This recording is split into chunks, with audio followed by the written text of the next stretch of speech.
these gentlemen have shared with us. So, guys, thanks so much. You are going to be missed, believe me. Thank Well, you. thanks, but I've learned in an open meeting, with the open meeting law that applies, think before you open your mouth. You can get into trouble. I think that's too late for me. No? Next lifetime, I'm gonna try to think first, speak later, but thank you. We do have a meeting to do. I hope everyone had a chance to take a look at the agenda. Without objection, we'll approve the agenda for the meeting, and hearing none, that agenda is approved. We have the minutes from our last meeting, way back in May. And I hope everybody had a chance to take a look at those. AK sent them out a while ago. And without objection, we'll approve the minutes of the meeting of May 13th. And hearing none, those minutes are approved. Thank you, everybody. Item 3 on today's agenda is office updates. Director Duncan, it's been a while. Something must have happened in the past 5 weeks. Yes. Okay, so I think what I want to start with is what's coming up. We have a lot of, we're starting to get active again. So first, June 19th, that's this Thursday, is Juneteenth. That's a county holiday, and so our offices will be closed that day. And then June 20th on Friday, I am participating in the IGO Intergovernmental Organizations Conference in Kansas City, Missouri. They're doing a workshop on elections and emergency management. So I'm going with Ryan Cole there to talk about how we operated after Helene. So that's on this Friday. On June 26th at 5:30 p.m., we are holding treasurer training.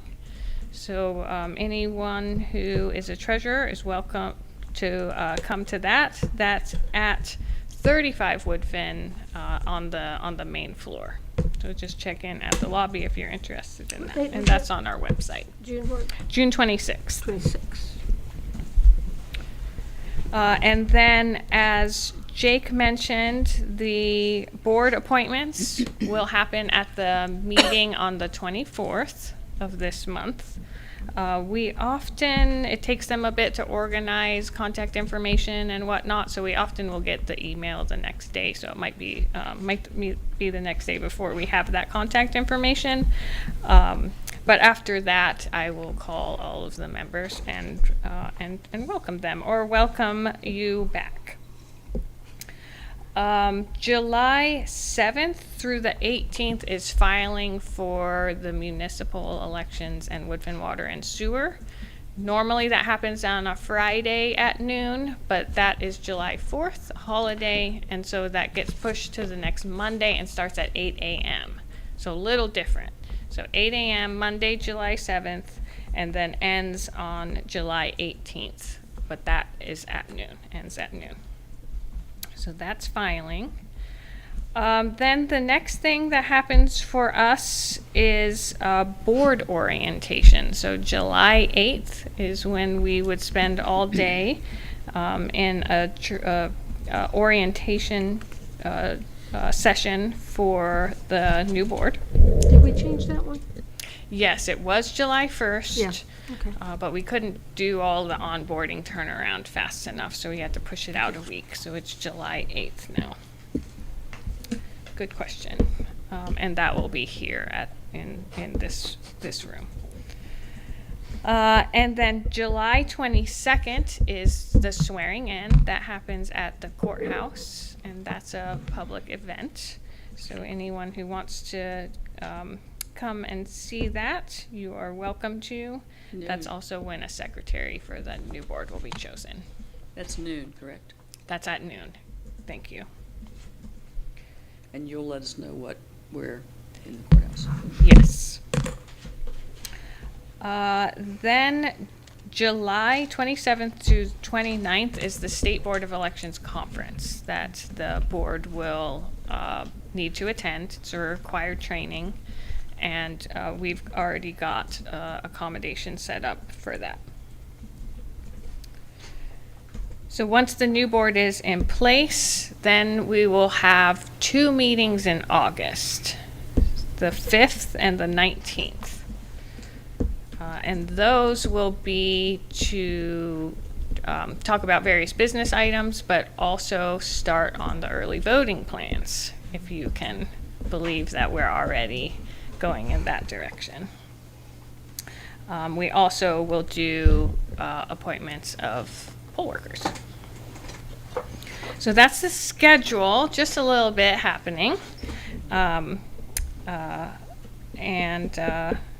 It is exciting to have the new start. Okay, other updates. One really great one is that the budget passed.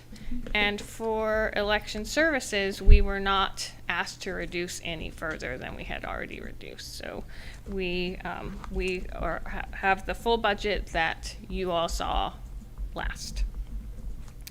ADA surveys, so that is where we go around to each of our voting locations, all 80 of them plus the early voting sites, to make sure that they're still ADA accessible and redo our agreements. We've got about 3/4 of those done. So we're on our way to do that, and that needs to happen every other year. So we're nearly done with that process too. Any surprises so far? Not yet. Yeah, and we prioritized reviewing the sites that will be used for the municipal election, and those are fine. That is one of the things we would bring to the board in August if we come across any issues with sites. Okay, and then the last thing that I wanted to bring up is something that we've been working on for a long time. So for probably 2 years, we've been working on this project. So for municipalities are a little bit different than county and up elections. How that is oriented in the law is that they can either run their own election or they can have the Board of Elections run those elections. And all across the state, of course, they ask the Board of Elections to do that. It makes the most sense. And so we wanted to do 2 things. There's kind of 2 objectives that we have been working on. One is to update the agreements that we have with the municipalities. Hasn't been done in a while, just good practice to update those. And that will help reiterate, make sure you let us know if there are boundary changes or if there are offices that are vacated, things like that. And then also define how we do billing for the municipalities.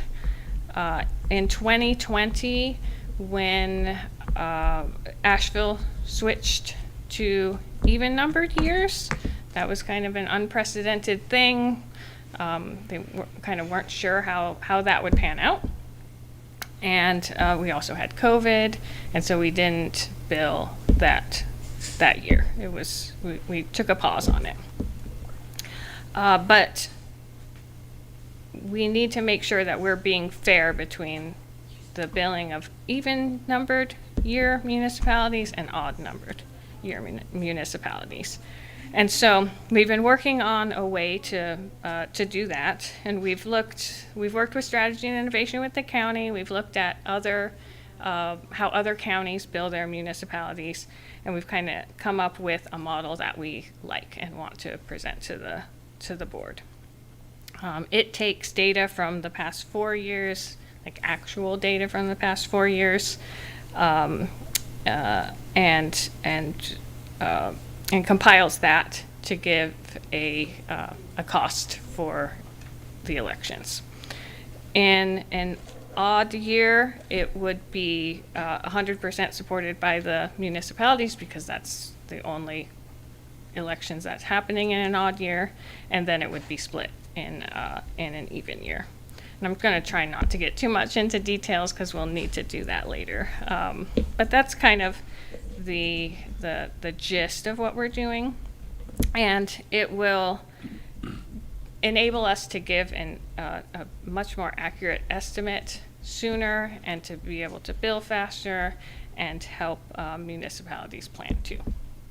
So that's where we're going. We have drafted an agreement that's going through legal now that we'll bring to the board, and then we can have further discussion on that process. Are there any questions about where we're going? I think I have a pretty good idea of where we're going, and I'm just wondering what the plan is to bring everybody else along. I know that there are people in the city of Asheville who believe that once they switched to even-numbered years, there were no more election bills coming. They're about to be surprised. What's the plan for dealing with this? This isn't a change. The change was giving them 5 or 6 years off. Right. But now, right on the heels of Hurricane Helene, we're going to start billing municipalities. So what's the plan for That's a very good question. easing And it? yeah, and surprise is not what we want to do. So that's part of why we want to do it in public meeting for sure. That's the purpose of this. Once we get the drafts done, have discussion with the board, then we'll chat with the municipalities and then also invite them to the meeting so that they can be involved in the process as well. So we'll make sure that we don't do surprises, we get input, and then also I will be suggesting that we bill in the next cycle that they're planning for. So right now, all of the municipalities have already made their budgets. Mm-hmm. So I would not suggest that we implement for the city of Asheville until I think it's FY27, when they would have time to create their budget with this incorporated into it. Mr. Quinn, Mr. Aceto. thank you. Humble suggestion, since I won't be here for you to proudly implement my humble suggestions. But, this agreement that you're proposing, the revised agreement, and really all the other revisions to agreements, and thank God you're doing this. I mean, this is great stuff. It's just great stuff. May I suggest that you, after you come to kind of a tentative idea of what you want and you have a clear idea in your head of what you want to accomplish with that agreement, that you invite the council into your new legal counsel into it and let them just eyeball it. And you're accomplishing two things there. Not necessarily asking them to rewrite it, but you're going on record as having asked for independent, impartial advice, which I think is really, that piece of optics is the critical piece going forward, because what you're saying is this board is truly independent. And that is a huge credibility tool for the rest of us, seeing that you are doing that. You're not going to the county attorney anymore. Bless him, we love you. But now you're going to your own counsel, and no one should miss this point, that you're seeking independent advice as an independent operator of elections. And so, even if they don't do a thing and just say, oh, this is great, and then send you a bill for $500 or whatever they do, it's money well spent. And be sure to take the opportunity to trumpet that in the meeting, because people need to know that you're acting independently. And who knows, it might save your bacon. You might come up with something. And I would consider think about how you're going to use this council. Before a meeting, you're going to have an agenda meeting that you have, like you have with Jake for all these years. And you talked about what was going to be on the agenda. Let me suggest that you suggest to the nice person who takes over as chair that they invite one other person to the meeting, or that they simply say it's open, not even invite, one of you show up. I prefer it be someone of the opposite party from the chair, and that they show up and they are there to participate. And that meeting is not to tell Corrine what to do. It's to ask Corrine, what can the board do for you and what are your objectives? And then you go through, how is this meeting structured to make that happen? And if you've got something of particular importance, you draft the chair's preferred resolution in advance, and you run it by council. And that becomes an item for discussion. And, no, it should be very clear, it's not an ultimatum or an end round, it's just, we got some legal advice about this. We're independent. We're independent. No, I think it would be not necessary. I think this is part of the open meeting. It's just, council looked at it. And anybody who wants to know about it, and now council may think that's not a good idea, but I think it is. And I think it's just this idea that we got some advice about this. It's not anticipation of litigation. It's not anticipation of conflict or controversy. Right. It's simply, it's in a very open fashion, we're looking for what does the law require. I have another suggestion, Listening. that you open the meetings with the Pledge of Allegiance. Why do you do that? It's not for the audience. It's for you, it's for us, reminding us that we all took an oath to support and defend the Constitution and the law of the United States and the state of North Carolina. That's what the Pledge of Allegiance is for. And it's not optics, because optics is for other people to look at. It's entirely internal. You respect the law and you do that. So those are my humble suggestions. And that's good. And charge somebody with getting on and listening to the Board of Elections meeting and saying what they think, whether they agree with it or not. That was a dumb idea they just had. Great, let's talk about it. Get that before this meeting. So just so I'm clear, you're talking about having a meeting with 2 board members. Well, chair and one other board member. Because if you go to more than that, now you got an open meeting and you have to notice it. So you're But avoiding it's, that. But And it's simply to go over the agenda for the meeting that's coming and just to create some objectives. with the attorney on the phone. No, No. I wouldn't put the attorney on the phone. I don't think that's necessary. I think the attorney is kind of like on tap, but not on top. If you I got know what I mean? And that you're pretty careful about that. But that, that, and you'll know kind of intuitively, when do we need a little help here? You'll know, but not everything.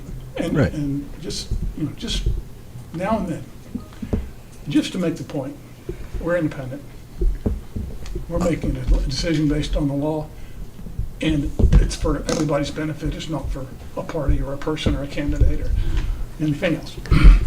Thank you, Mr. Cito. I do want to share that Director Duncan did brief me, 10 days ago, And Mr. 11 days Quinn, ago. That is not an implied criticism. of Oh, no, no, anything no, you no, no, ever no, no. said. I want to talk about the specific suggestion on the attorney. I told you before, I think you've done the greatest thing since groceries. Steve, I have so enjoyed working with you. I've learned a lot from you, and I've always appreciated your input. And I'm going to leave to the next chair, how they want to do it. That's the cool thing about being the chair, y'all. You get to do it your way. Be that as it may, I want to let you know that Colin Shive is the attorney with Tharrington Smith that I've spoken to now 3 times. I did talk to him recently about this billing the municipalities, and I said, this is the kind of thing that we want you to review. And the reason we want you to review is, yes, we are an independent board, but we also realize that this process will see money flow from the municipalities to Buncombe County. And I'd rather not rely on the Buncombe County attorney's opinion on this thing when you've got a one-way cash flow. Having this person who does not practice typically in this county give a nice impartial review, I think not only enables us to be more confident about the product, but it makes it look as, I don't want anybody to think the county is putting their thumb on the scale, trying to suck money out of the municipalities for the sake of the county's budget. That's not what this Yeah, is about. It protects the county also. Yeah. So, and speaking of which, I don't know how many people have heard what I view as very, very good news, but Kurt Euler is the new Buncombe County attorney. And I was very grateful to see the Buncombe County Commissioners do an internal hire. We did one, and it worked out pretty well. And I'm counting on similar success. Mr. Euler has been a great supporter of Board of Elections for many years. And one of the reasons I'm really interested in using this law firm, I don't want to put the county attorney in a tight spot. He needs to be independent, we need to be independent. So, thank you. I hear you loud and clear, sir, Well, what and he concur. said. What he said. Yeah. I just have one question. I'm not impugning what you're saying in any sense, but if I were the other board members, and I obviously won't be, who are not in on that call or in on that meeting, particularly if an attorney gets called into the meeting, I would want to know what was said and what kind of conversation took place. And that would involve attorney-client privilege communications, and I don't know how the open meeting law would apply to something like a summary, a written summary of what was said. But I guess I would get awfully suspicious if there were the two people having the meetings with Corinne, particularly if they called up the attorney on the phone and had a conversation. Not suspicious, but I would want to know what was said as opposed to an edict from coming down on high Sure. saying, here's what we talked about, and here's what we're going to do. So just Just- whatever that's worth. Just promoting transparency throughout. That's And I'm not- That's I'm a not- really good point. But I'm not sure you'd That's a have really to. good point, and I but think let me, I- one thing, and I'll stop. I'm not sure if it's an attorney-client communication, I'm not sure you have to disclose it to the public. And I'll say something, since it's my last meeting, the public doesn't need to know everything that goes on in terms of communications within the board. Right. They don't need to know everything that goes on, particularly if it's not required by the law. Understood. And open meeting law allows for attorney-client communications in a portion of, as I recall, in a portion of an open meeting to go into a closed meeting for that purpose. Correct. So, anyway, Yeah. sorry. No, very important, because that's kind of what's driving all this, is privileges, and consider that if this person who's not present, maybe they're present, I don't know, follows this advice, that it's not a conference, it's just, you start with a draft document and you just send it to them, and it's just a written review, and that gets out of that whole rigmarole about what did he say, what did she say. It just, would you please look at this and give us a brief written response? Anybody wants to know what the discussion was? Here it is. And of course, those are public records, and proudly so. So there you go. And if there's some other problem, the lawyer can say, maybe we need to talk. And then you push that conversation into the meeting. You don't have that conversation with just two people. For exactly the reasons that Glenn said. You say, okay, we're gonna have a meeting, and would you please get on the phone when we do? And if they recommend it, you go to an executive session. And then you have the conversation. And if there's action taken, you close the meeting and take the action. But all the time, that this is how transparency should work, I think, in the context of open meetings law, public records law, and just the objective of giving the public confidence in the independence and transparency of the board. So, in other words, don't invite the lawyer to a conference on the phone with three people. Have it as a group. But if you ask for him to react to something in writing and kick it back, and there's no red flag, then you've made your point. And I would imagine that we would do this just as we have done with previous things with Kurt. It's an ask directed by the board. Please go have the attorney look at this resolution. And so I don't see that the procedure would be much different. We're just going through, we have a different council. Correct. Yeah. Thank you. All right, any more discussion on office updates? All righty, the next, the next agenda item is the resolution recognizing Karen Brinson Bell. That was circulated. I don't know if anyone has any changes they want to make. I open it for discussion. Still says a little gushy. It's still gushy, well. Still what? A little bit. Still what? Only the fourth whereas, only the fourth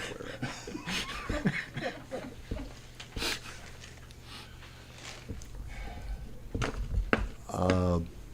Would you like a motion? I would love a motion. Well, I'm going to move that that letter be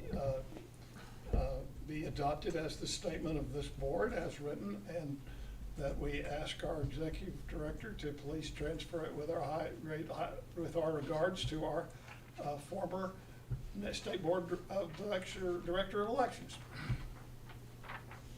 All right, there is a motion before the board. Is there any discussion? You need a second, or you want to just? No, this is a nice small group. That's, all right, there's a motion before the board. All in favor of the motion, please say aye. Aye. All those opposed, nay. Thank you. The motion passes 5-0. And now I know that you all want to know what the resolution says, so I'm going to let you know. Ms. Gucci. This is a resolution honoring Karen Brinson Bell for her service as Executive Director of North Carolina State Board of Elections. Whereas Karen Brinson Bell served as Executive Director of the North Carolina State Board of Elections from May 2019 to May 2025. And whereas Ms. Brinson Bell has spent many years of her educational and professional careers in Western North Carolina and is a distinguished alumna of the University of North Carolina, Asheville, NC Board of Elections District Election Technician from 2005 to 2011, and former Elections Director of Transylvania County, 2011 to 2015. And whereas Ms. Brinson Bell is the first Executive Director of the State Board to have served as a County Elections Director, which equipped her with invaluable experience and insights as she assumed command of the state elections operation. And whereas helming North Carolina elections through Hurricanes Dorian in 2019 and Helene in 2025, and a global pandemic in 2020, Ms. Brinson Bell maintained order and kept elections on an even keel amid storms of controversy and waves of scrutiny, achieving historically high levels of voter engagement and participation. And whereas the Buncombe County Board of Elections seeks to express its deepest thanks and appreciation to Karen Brinson Bell for her strong leadership, good humor, and valued support of our work, now therefore be it resolved the Buncombe County Board of Elections recognizes Karen Brinson Bell for her many accomplishments and thanks her for being an extraordinary friend to voters, election administrators and workers, county boards of elections, and to the electoral process in North Carolina. And that's it. Thank you.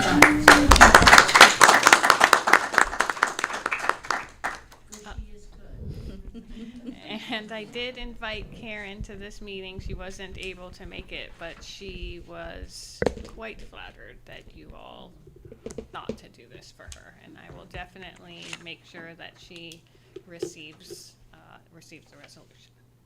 Thank you. I love this board for so many reasons, but the suggestion was just gold. Thank you. I have something to add on top of this, if you will allow. Please. So board appointments happen next week, and we don't know who will officially return. Some of you better.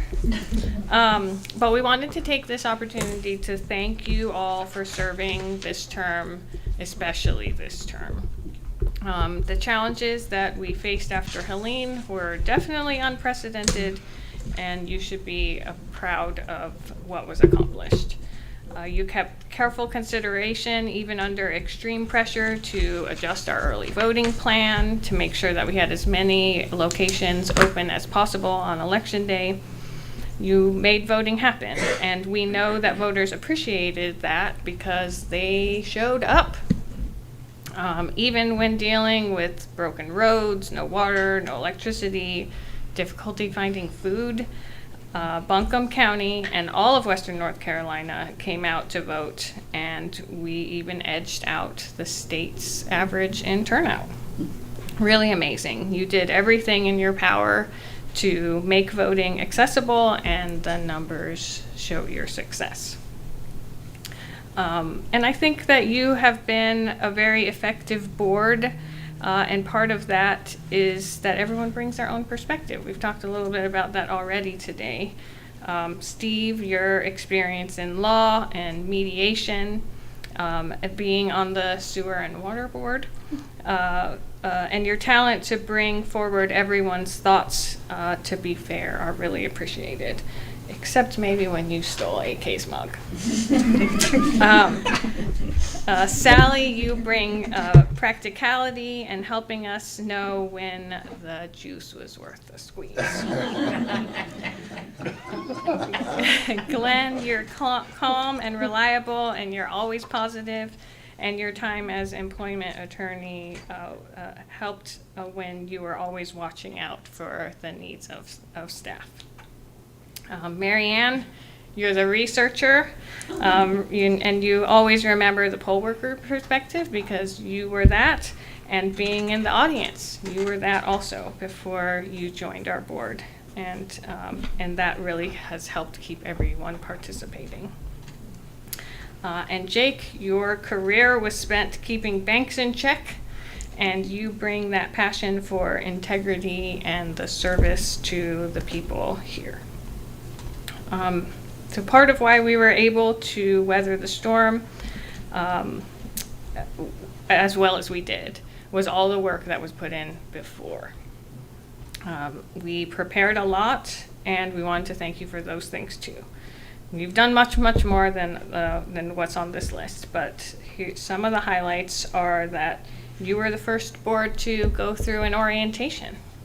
You suffered through all day with each other and stuck together.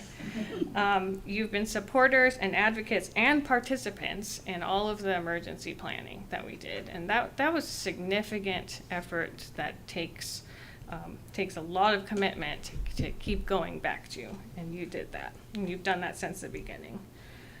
You also gave your support and your patience while we were acquiring the new voting equipment. So we were the first ones to be seeking that certification in that. We had all kinds of hiccups, and you were amazing in helping us move through that process.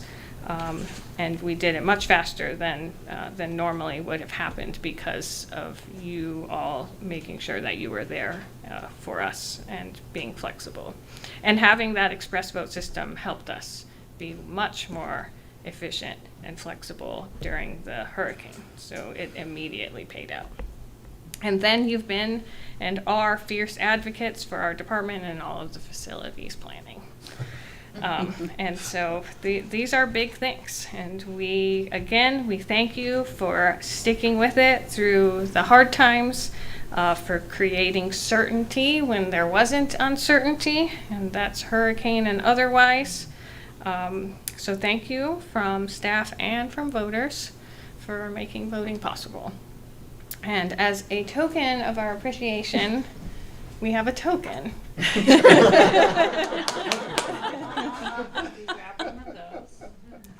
So right after Helene, when we started to get our feet back under us, I gave to staff a little note and a pin. And that pin, I don't know if you all know the dumpster fire dog. But that's what that pin is, and it's a little dog holding his coffee mug in the fire saying, "It's fine, this is fine." This is fine. And what I wrote was we have an award that we give in all times, this was not out of the hurricane. It's just something that we've done called the Dumpster Fire Award. And it's an honor that we give within the department to anyone who steps in during a disaster or just something falling apart to keep our mission together. And you're one of those people.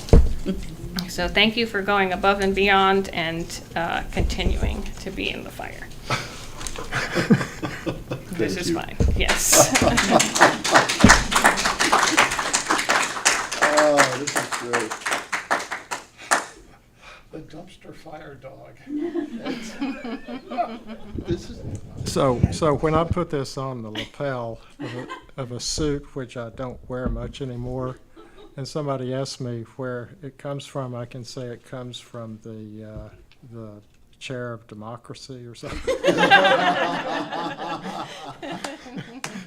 The source of democracy. oh, that's beautiful. Thanks, that's terrific, thank you. Thank you all. Yeah, thank you, and also thanks for all the chocolate during our hard times and long hours. That's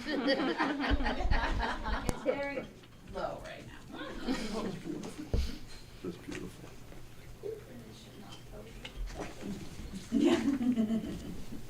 I've been on the board since 2018. And one of the things that I so appreciate about this board is the chemistry of this board. I love these guys. We work together so well. It's, man, am I going to miss this? This has been, for me, a real career highlight, working with this Board of Elections and this staff to deliver really top-notch services to the people of this county. It is. I think we should all be very, very proud. But thanks, everybody. And Director Duncan, thank you so much. You're welcome. That is just so kind. There's only, I'm sorry, was there? Question from the audience. We would just like to say thank you for your service. Oh, well, thank you. We really appreciate it as well. Thank you so much. I've always considered myself very fortunate and very privileged to have a seat on the Board of Elections. Something that I aspired to for a while. When I finally got it, I was really, really happy. And it has never disappointed. It's, by golly, what we do is important, and it's good work. And I think that we've done a really good job of handling things for the people of the county. We serve the county. And we're proud to do it, and we are proud of what we've accomplished. Mr. Quinn, Thanks, everybody. Mr. Aceto. this is my last chance to say anything in here. I've said some anything. Steve, I want you to know that anytime you come in here, you will be given the floor to speak whatever wisdom you want to share. I see the handwriting on the floor. Be That's careful what you ask what for. it is. So, but if I may speak from the heart and speak from you, is, because you heard me say this before, and I mean it with all my heart. I know Christ is king because you are here. I know that. Politics is a gift. I mean, Christ is king. He's a humble king. He's a generous king. He gives things to people who don't deserve, don't ask for it, don't know who he is, couldn't care less. He does it anyway. He's humble. And one of the gifts he gave us was politics. But politics needs a restraining hand. Someone has to restrain evil in politics because it will get misused. That's why we have elections. Elections are another gift of the king. But it can be corrupted. What does he give us to deal with that? He gives us a board of elections. And the board of elections can be corrupted. What does he give us to deal with that? Each other. And that's really what it boils down to, is the giftedness that is in this room. I include you all in this very much because you have a passion for this. And I'm telling you, I don't know if you think Christ is king or not, but he gave you to us, thank you, and to each other. And at the end of it, as you said, the gifts that have showed up here that are so specific and so perfect, and we could have had no idea how we needed each one of us to accomplish what we did. These are gifts. You're the gift, ultimately. And I'm so grateful for the gift. And what a marvelous experience it was. Just drilling in and finding out what you knew, and what you did, and how you got here, and who knew? How could you know? And that's not over. It will continue. Someone will step in and they'll have a gift because the situation that's coming up is different. And there will need to be somebody who's specific for that. And they'll be here. They'll be here. So look forward to it. If you're still here, and then next year you get to find out who that is. And maybe you'll, go on to something else. I don't know. But just remember, Christ is king, he gives good gifts. He's humble. Well, I think that you should, These are the gifts. These are the gifts that the king. sir, I think that you should make a point of coming on in here because the new board is going to need to meet Uncle Dudley Yes. and hear some spiritual readings from the good book of. Yes. Section Devotional 163. readings from the Green Book. Yeah. Yes, indeed. So, no, thank you. It has been a gift, I think, and I've enjoyed it Thank tremendously. you. This is fine. Well, there's one more item, and it's truly denouement at this point. Update on retention of outside legal counsel. We talked about it briefly last month. Everybody noted that, hey, this is just boilerplate retention agreement. It is, as Mr. Shive quickly admitted. One of the questions that we had was, what are the details? I mean, you talk about other people in the firm helping out, you talk about travel, that kind of stuff. In talking with this gentleman, it becomes very, very clear that he really doesn't ever plan to come here. It would have to be an extraordinary circumstance. We'll do everything online and via email. And Mr. Shive expects that he is the only person in the law firm who would be working on it. And so the hourly rate of, I think it was $285, would be the one that prevailed. And if something unusual happened, we would have to revisit the agreement because we don't anticipate litigation or anything like that. But if an issue developed where litigation became a possibility, we would just have to basically do another agreement. In any case, I did tell him that we've got a new board coming on in July, and that it made most sense to wait until that new board was here to sign a retention agreement, for the very simple reason is I don't want new members of the board to feel as if they have been painted into a corner by this board. It just seems inappropriate. The difficulty is the timing of all this, because staff is like this close to wanting to get with the municipalities. And so we're going to have to do something to be able to use the services of this outside counsel with respect to this particular issue. But Mr. Shive told me that it sounded pretty basic to him, and we didn't anticipate anything complicated or expensive.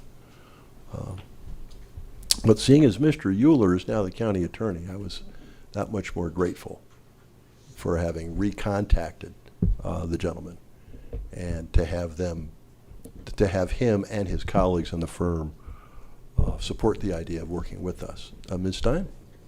Thank you. I just wanted to be reminded, if I could please, what is the budget line item amount for the council? Do you remember what we put in there? It's 20,000. So that was requested as contingency. So in our actual budget, there's not any, yes. But it's a contingency, and it is a contingency that we are going to have to address very, very soon. Right. So I think, going forward, there's a chance that we will have line item in the budget that it's not a contingency, it's just legal. But I think we're going to be able to come up with a better idea for what to put into the budget based on the actual experience that we get in the first year. Yeah, I think that because of how the funding is so tight in the county right now, and that we missed the deadline for submitting things, that we will need to have a really clear idea of what what we want to use this council for, and just make sure that we're communicating well on what we're doing. I don't imagine that $20,000 is going to be the number. And so I think that it'll just be important that we, to keep our relationship with the county as, the No Surprises campaign. Just make sure that we're figuring out what they know that we're looking into outside legal counsel, figuring out what exactly we're going to use for, and then keeping them up on kind of our estimates, because money's a problem right now. So we just want to be careful, mindful of that, and then exactly what you're saying, I think we'll understand more what we need. We're already starting our budgeting process for the next go-around, so we can start putting that together. One other follow-up on that. So I know it's because money's tight everywhere and we want to keep our relationship pleasant with the county. You also have some capacity, I presume, to be able to pull from other line items if we need Correct. a little bit here or there in the meantime while we're working on what we'll need in the future. Yes. Okay.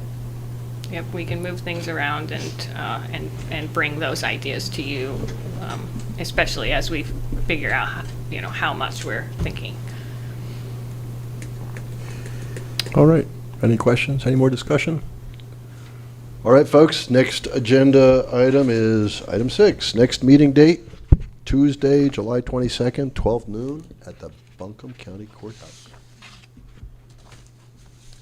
Is there any more business to come before this board today?